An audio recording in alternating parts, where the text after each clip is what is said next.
첫 번째 기조 강연으로 코로나19 이후의 사회 전망과 로봇의 미래라는 주제로 짐 데이토 하와이 대학교 미래전략센터 소장님께서 수고해 주시겠습니다. 짐 데이토 교수님은 세계적인 미래학자로서 미국 하와이 대학교 정치학과 교수와 세계 미래학회장을 역임하셨습니다. 아쉽게도 코로나 영향으로 이 자리에 직접 오시지 못해 영상으로 준비했습니다. Hello, I'm Jim Dater of the Hawaii Research Center for Future Studies at the University of Hawaii at Manoa. I've been asked today to say a few words about the social outlook after COVID-19 and the futures of robots. I am very happy to be able to talk with you about that topic because I don't think there's any group that is more important for the future, well, for the present for that matter, but for the future, for the long range future, not only of Korea, but of the planet and of humanity. A lot of it is going to depend upon what you do and don't do with robots and artificial intelligence. And I want to talk about that with you today.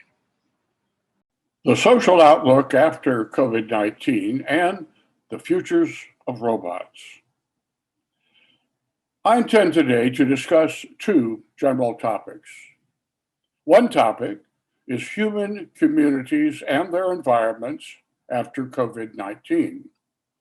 The second topic is the place of robots in human communities and environments after COVID-19 and beyond. So let's consider the first topic first.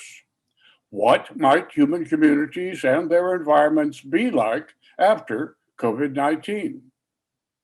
To answer that question, I'll use the analogy of a baseball game. Many Koreans, like many Americans, love baseball. In fact, Korean baseball became very popular in the United States when it was not possible for American teams to play because of the pandemic. Many Americans began watching Korean baseball games often very early in the morning American time. Many Americans discovered for the first time the high quality and great excitement of Korean baseball. Unlike many other sports and other human activities, the length of a baseball game, as you know, is not determined by a clock, but by the results of actions within a block of events that can be of very short or very long duration called innings. Complete games normally occur within 9 innings, but under certain circumstances, there can be fewer innings or many, many more. The game of cricket is even less restricted by time and can last many days. In contrast, basketball, volleyball, soccer, American football are strictly controlled by the clock, though they also have possibilities for timeout, overtime, or stoppage time.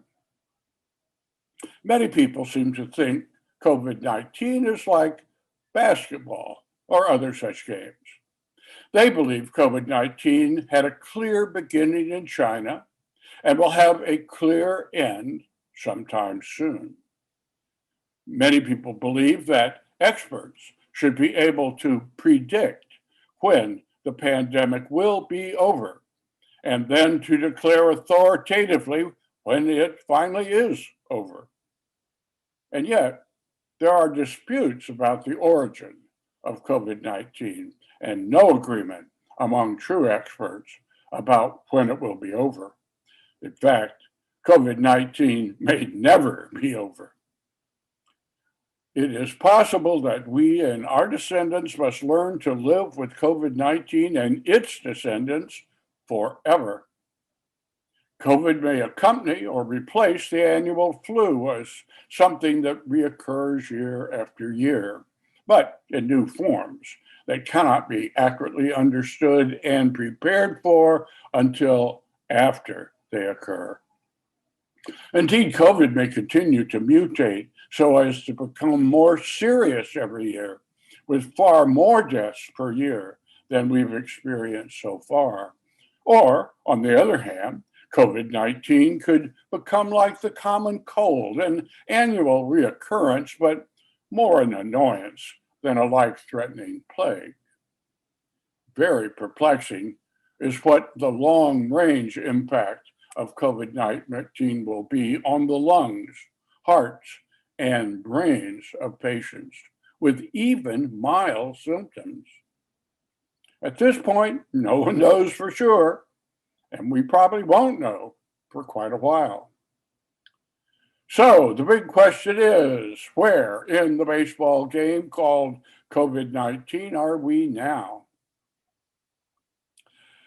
We've been in the game for well over a year, and like a baseball game, there have been many ups and downs.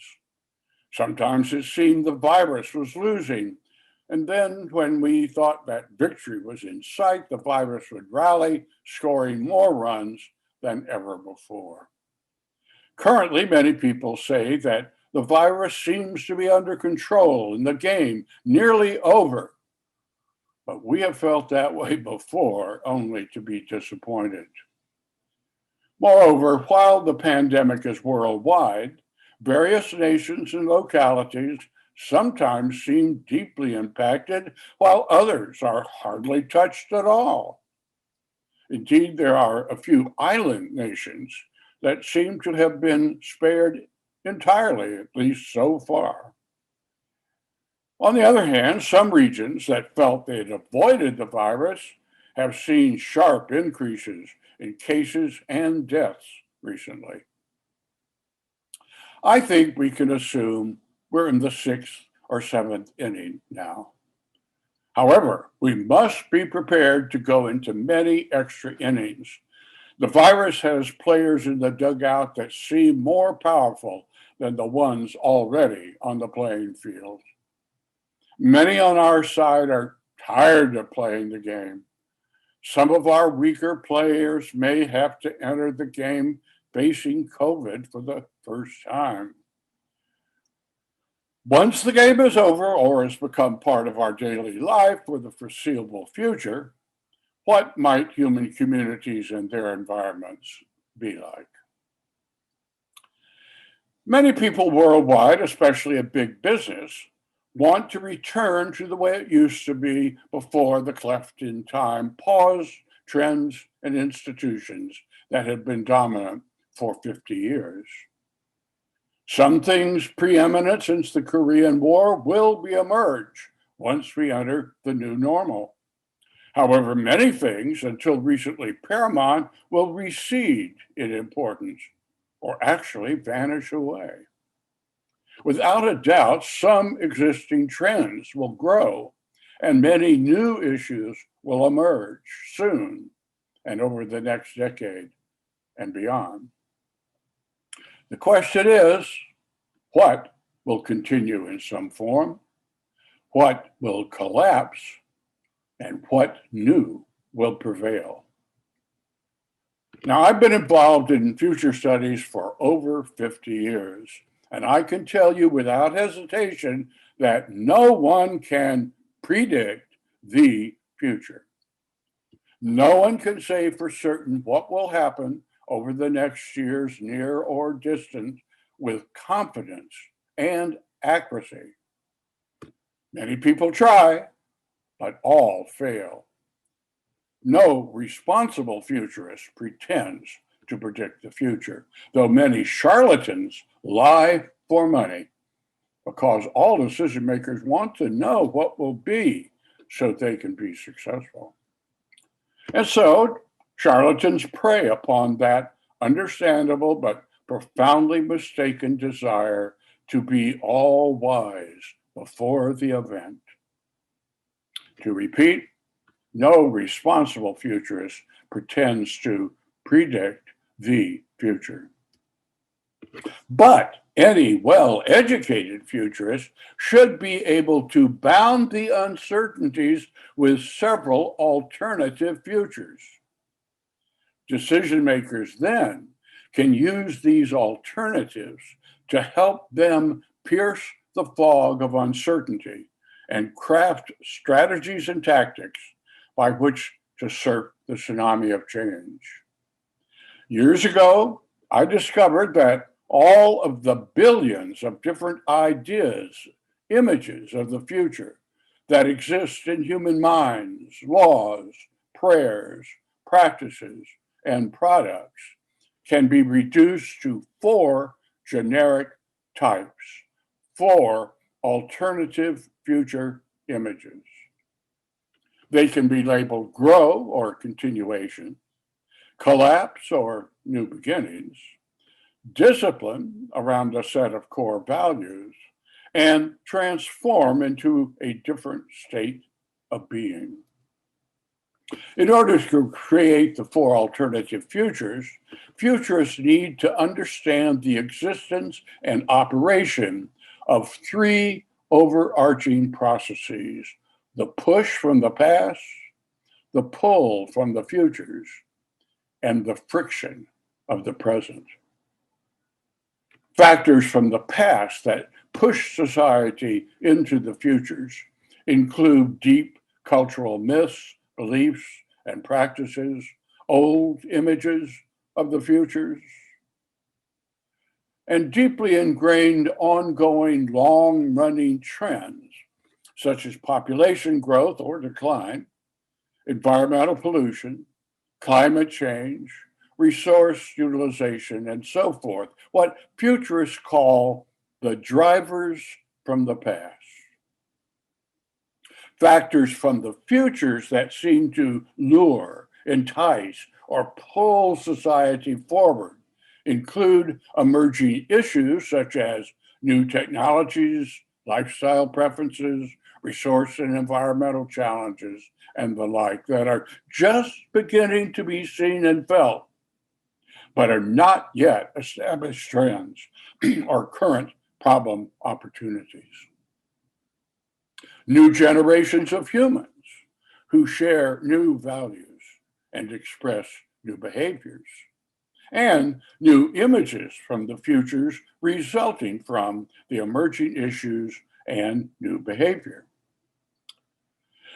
Factors of friction in the present include the major entrenched institutions, government, commerce, military, education, religion, and all the people whose daily lives depend on the continuation of those institutions, most of whom try to prevent substantial change in the institutions.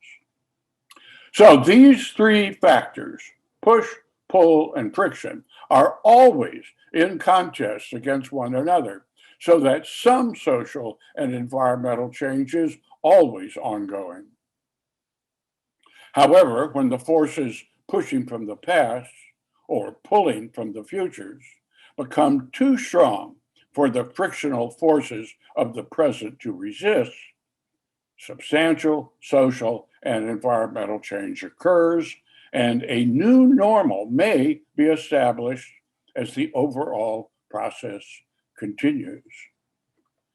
Major change usually happens when new age cohorts come into power and or major disruptions occur, such as war, profound disasters, or similar wrenching processes.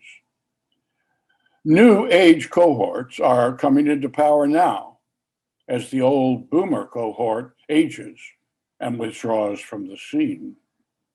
Millennials and subsequent cohorts are taking over with new technologies, new experiences, and new ideas. The global pandemic may be a major disruptor too that will provoke major social and environmental change. Global climate change is already becoming another very powerful disruptor. Robots, AI, and related technologies may be the most profoundly disruptive of all. No one can be sure. I urge you to use this cleft in time to envision and create better institutions rather than just blindly trying to restart the old ones. It's not as though the old global political economy was flawless. While following World War II, millions of people were pulled out of poverty by economic development. Their poverty had been caused by imperialism and racism. Even before the pandemic, billions were trapped in new forms of poverty, while a tiny handful of people unfairly controlled almost all of the world's wealth. More tragically, the old economic system is inherently destructive of the natural environment upon which all life depends, and destructive of traditional cultures as well. The cleft in time gives us space cooperatively to imagine and create new economic systems that are fair, efficient, evolvable. However, in many ways, more seriously, all forms of governance in the world are based on cosmologies and technologies 300 years old. No contemporary institution is as obsolete as are all current governments. Not a single one is democratic by any honest definition of the term. Some governance function better than others, or at least still have the trust of most of the people most of the time. Others have no trust from most of the people any of the time. The current cleft in time also gives us space to imagine and create new forms of governance based on cutting edge cosmologies and technologies. Both of these vital institutions, governance and the economy, stubbornly ignore one of the most fundamental and inconvenient truths about the planet: that humans, during our brief time on Earth, have transformed the planet from the serene Holocene epoch, into which we and for which humans evolved, into our chaotic Anthropocene epoch. That is to say, humans have changed the planet from a self-governing wilderness into a fragile garden requiring diligent human management, and now into a complex global iron lung, demanding clear and continuous human attention and imagination. Nonetheless, drivers from the past, friction from the present, often thwart appropriate change. Now, let's look at the four future images. Please consider all four futures fairly and fully. They're each equally possible. None is more desirable than the others. They all have good and bad aspects. Future one: pause, revive, resume. In spite of what Biden and the liberals say, Trump, Bolsonaro, and numerous others were right. Most COVID cases were light. Vaccines provide lifetime immunity. Concern about the virus quickly fades.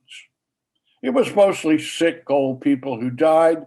They were about to die anyway. Who cares? We have far too many old people already. The future will be better without them. The pandemic was no worse than the annual flu or auto deaths or even world wars. Getting the economy going again is what matters. People are angry, very angry, about the loss of freedom, mobility, jobs, and income from policies dictated by elites who think they're smarter and better than everyone else. Trump may have lost the election, but Trumpism grew stronger and stronger. Democrats failed to gain in Congress, the courts, and most states. So Biden cannot impose significant, lasting change. Koreans who expected significant new policy from Biden soon see how weak he is. Trumpists sweep national and state elections in 2022 and the presidency in 2024. America First policies based on Christian values are restored nationally and internationally. Populism and neo-traditional nationalism continues to spread to every country in the world, including Korea and Japan.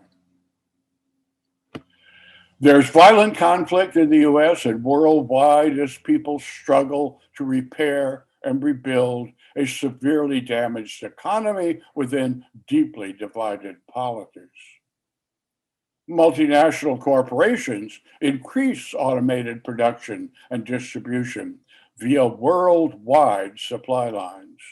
They seek to restore the old global economy with as little human labor as possible in the face of nationalistic resentment and resistance. By being proactive, patient, and diligent, Korea quickly revives the old order, but with vastly more telework, automation, and efficiency that produces dangerously high unemployment, increasing the appalling gap between the few rich and the many poor. Since they're so focused on the past, no country is prepared for the next, even more powerful tsunami. Future 2, rescue, repair, reclaim. Too many leaders everywhere give in to virus fatigue, declare the pandemic over, and open up their countries too soon to business as usual. Second, third, and continuing waves of the virus sweep repeatedly over the planet like the annual flu, but increasingly deadly. Large numbers of people everywhere refuse to be vaccinated, violently preventing the others from being vaccinated as well. There is no immunity, herd or individual, to the virus. The virus mutates incessantly in its drive to live and infect, but is careful not to kill off too many humans so that the virus itself may survive. There is no vaccine that can end it. Instead, there's an unceasing search for new vaccines every year without knowing what the virus will be like until it reappears. There's a period of extreme violence almost everywhere as human and planetary systems fail. Populations decline. Entire communities, along with their ruling families, dead or decimated. The inexorable onslaught of climate change helps sweep away old structures, institutions, and practices. New local ways of cooperating that evolved during the pandemic spread and mature. A new global economy cannot emerge, and no one wants one. Instead, each nation, each local community is self-sufficient but cooperative. The result is an array of peaceful, content communities, not a Hobbesian war of all against all. When humans can live as they evolve to live, they naturally create affluent and peaceful tribes. Typical of hunting and gathering societies that coexisted happily for hundreds of thousands of years before the scourge of civilization. Future 3, reject, reverse, reset. With the failure of populist nation-based systems, scientists and other experts create a global governance network. Global elites end the focus of life on wasteful material production and consumption in the ruinous nation-state system. Scientists teach societies how to respond globally to climate change and the other perilous new features of the Anthropocene epoch. Human lives are now based on scientifically grounded environmental values and institutions that are almost a religion, inspiring willing conformity and obedience. As Walter Truett Anderson said, the human task now is to govern evolution. It is the mission of all humans working together everywhere on the globe. Future 4, rejoice, reimagine, and proceed. But wait, where are the robots? Where is robotics, artificial intelligence, virtual reality, augmented virtuality, artificial life, and the whole brave new digital world? Well, I've been saving the best for the last. In fact, I need to interrupt my presentation of the 4 futures to say something in more detail about robots and AI, because they play a major role in the 4th alternative future. As I said, I've been peering into the futures for over 50 years, and one of the visions I have always anticipates the transformation of life from carbon and cells to electrons and kinetic synthetic materials. I was inspired by Anna Lovelace, Norbert Wiener, Claude Shannon, Alan Turing, Herbert Simon, and especially Marvin Minsky and Arthur C. Clarke. Even though I was disappointed when Minsky's early dreams did not pan out, I remain committed to strong AI, especially here in Korea. You all know the history of robotics and AI research in Korea far better than I do. For some decades, Japan was a world leader in robotics and AI, while Korea lay covered under a deep blanket of winter snow. But the thaw came in robotics and AI, as it did in many other areas, including popular culture. And soon, a Korean spring of research, innovation, and leadership blossomed and still flourishes. It's from the perspective of strong AI that the 4th transformational future will emerge, if it can or should happen at all.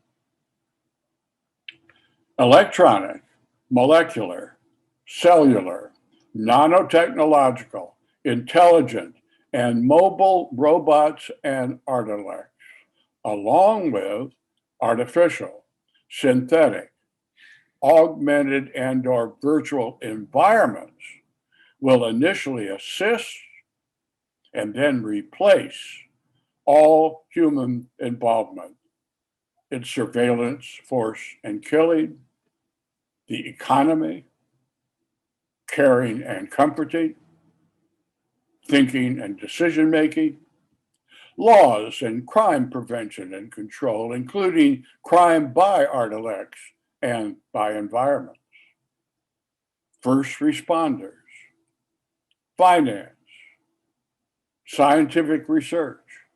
Well, nanobioelectronics will end all jobs. We will soon be in a world of full unemployment. Whether we achieve full unemployment blindly and violently, or carefully and peacefully, depends on combining human and artificial intelligence and action starting now.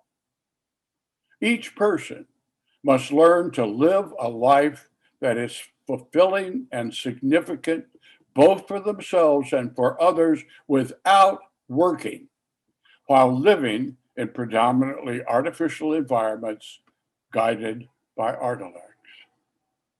With foresight and design, we can move from full employment to full unemployment with minimal violence and high likelihood of success.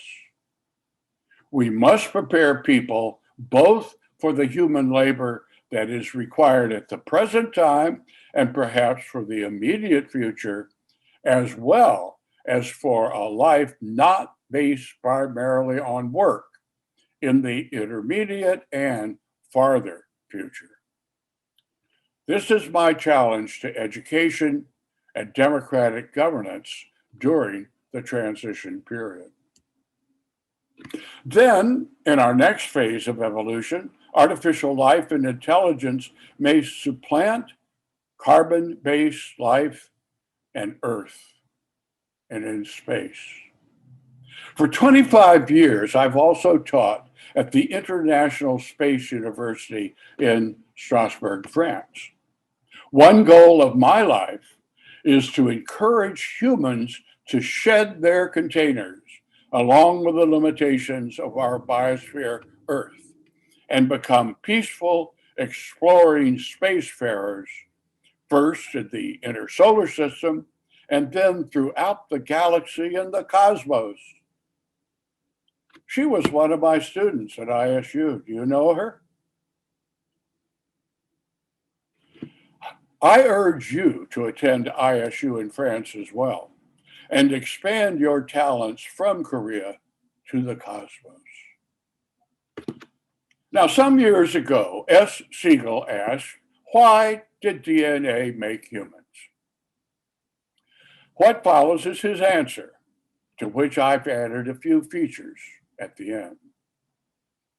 Quote, cells, as we know them, can be looked upon as inventions of nucleic acids to provide themselves with a local environment optimally suited to provide the materials and conditions required for nucleic acid replication. Similarly, the evolution to multicellular animals and plants can be interpreted as devices that evolved to permit DNA to exploit all terrestrial space, including the land, the seas, and the air. Until the last few years, one might well have wondered why DNA invented humans. It is now evident that humans were invented to provide DNA with a vehicle that could invent artificial intelligences, artificial lives, and artificial environments. Indeed, it is clear that Homo sapiens, and especially all of you, are working hard now to create Homo cyberneticus, Homo hybridus, Homo machinus, and Robotus multitudinous. Some time ago, a British futurist, Ian Pearson, presented the following diagram.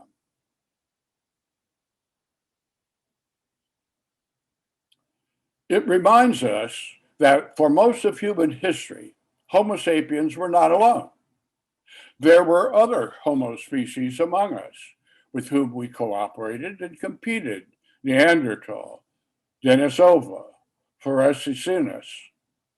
Homo sapiens sapiens' monopoly on intelligence has only been for a very brief period of time and may be coming to an end. In a sense, artifacts are returning us to normality, not creating a novel, abnormal situation. We may be entering a period of transition from Homo sapiens sapiens to Homo sapiens multitudinous. Some still biological, some electrophysical, some a combination of both, and some perhaps in forms not yet imagined. These new species of Homo are better fit and able than humans to survive on transformed Earth, as well as to explore and thrive in all niches of the cosmos. Please understand that you are not engaged in a minor technological or economic advance. You're not involved primarily in something comparatively trivial like the fourth industrial revolution. No, you are enabling agents, the sex organs, that can bring about the sixth stage in the evolution of reproduction on Earth and beyond. Just to remind you, here is the historical record of the evolution of reproduction from accretion 3.5 to 4 billion years ago to the present and near future. First, accretion occurred at 3.54 billion years ago as fission. Isomorphic replacement crystals, for example, blue-green algae. 2 billion years ago, replication evolved. Also fission, single-cell division, amoebas, for example. Bisexual gene recombination is only 1 billion years old, and it involves fusion, that is, mutual growth, generational differences, mutations, perpetual change, the evolution of plants, animals, and the human animal. Now, it's important to point out that the fourth stage is prosthetic as well as biological enhancement, such as clothes, houses, eyeglasses, shoes, artificial limbs, and then cellular or organ transplants, cellular and organ regeneration, and the creation of synthetic cells and organs. We've also, as a fifth stage, had genetic engineering. It began 200,000 years ago by marriage and incest rules, and then 5 to 10,000 years ago with the origin of agriculture and human husbandry. These are forms of genetic engineering. 150 years ago, we had hybrid selection, and 50 years ago, augmented animals. Soon, we will have clones, chimeras, transhumans, posthumans. The sixth enabling feature of evolution was artificial life and intelligence that began with electronics, computers, the internet, artificial life, and mobile, sensing, responsive, independent artificial intelligence, many varieties of post-Homo sapiens. Now, one important thing to notice is that over the last 30,000 years, most of the new modes of reproduction have been artificial. Humans have been governing evolution for a long time. It is not something new. We just have different technologies now. But the impulse to change and improve nature is fundamental to humans. As a consequence, we have moved unintentionally from the Holocene epoch to the Anthropocene epoch. What happens from now on will result from human activities. Indeed, even now, everything once natural has become infused with artificiality. Now, what could possibly go wrong if AI replaces human intelligence? And does artificiality and synthetics replace nature? Just about anything could go wrong. Just about everything may go wrong.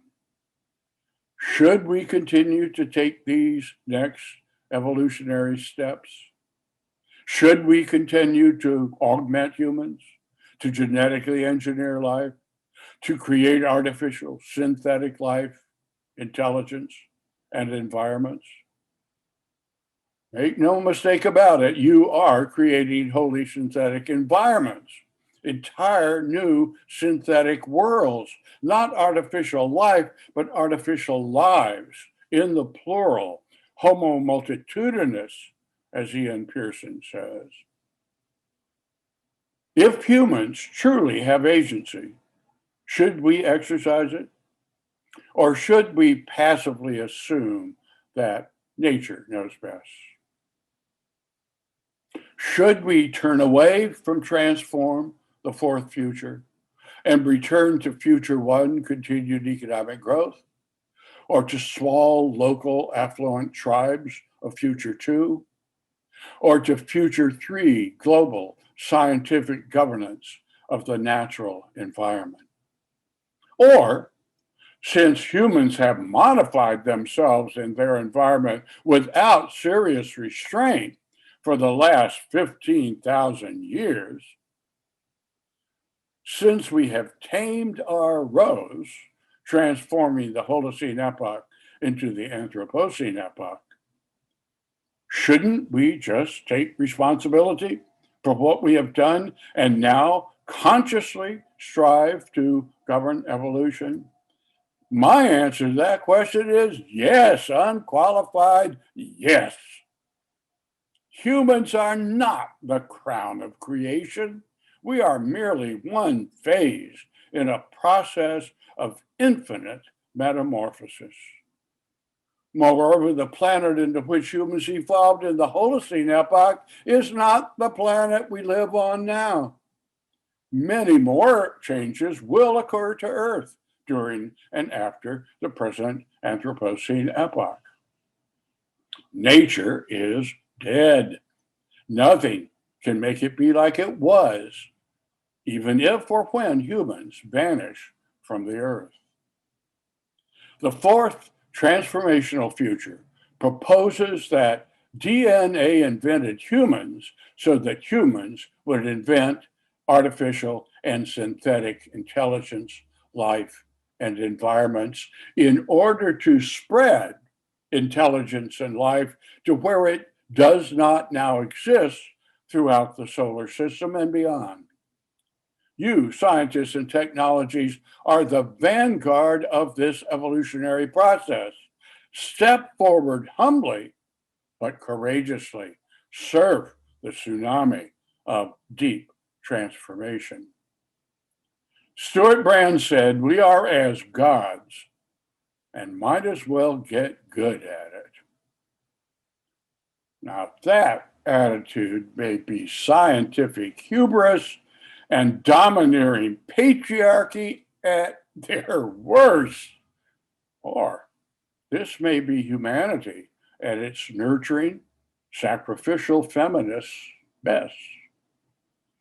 We can't avoid these questions, acts, and consequences. I know you will do your best.